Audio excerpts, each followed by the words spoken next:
Hello guys, welcome back to my Mamun's mini kitchen. আজ আমি আপনাদের তৈরি করে দেখাবো খুবই কম উপকরণ দিয়ে কিভাবে মাশরুম রান্না করতে হয়। তার জন্য এখানে আমি 2 প্যাকেট মতো মাশরুম নিয়ে নিয়েছি।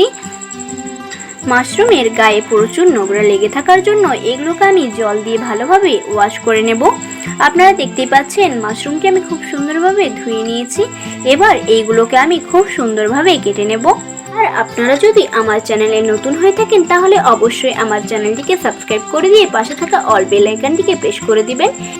পুরো মাশরুমটি আমার খুব সুন্দরভাবে কাটা হয়ে গেছে। এবার এটিকে আমি আরও একবার জলে ধুয়ে নিলাম।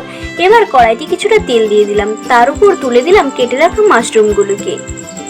এবার এটাকে কিছুটা নাড়াচাড়া করে নিচ্ছি। আপনারা দেখতেই পাচ্ছেন মাশরুমটির থেকে ঠিক কতটি জল বেরিয়েছে। এবার আমি কিছুটা জল শুকিয়ে নেব। এবার এটিকে আমি একটি পাত্রের মধ্যে নামিয়ে দিচ্ছি। এবার কড়াইতে আবারও কিছুটা তেল দিয়ে দিলাম, তার উপর দিয়ে দিলাম কেটে রাখা পেঁয়াজ।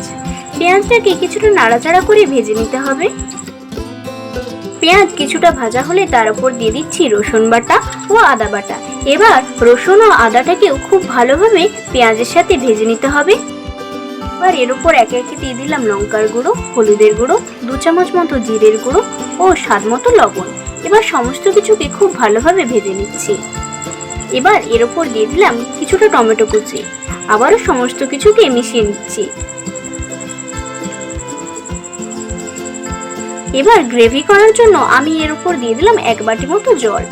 আপনারা আপনাদের পছন্দ মতো গ্রেভি করতে পারেন। আপনারা দেখতেই পাচ্ছেন গ্রেভিটি আমার পুরোপুরি তৈরি হয়ে গেছে। এবার এর উপর তুলে দিচ্ছি ভেজে রাখা মাশরুম।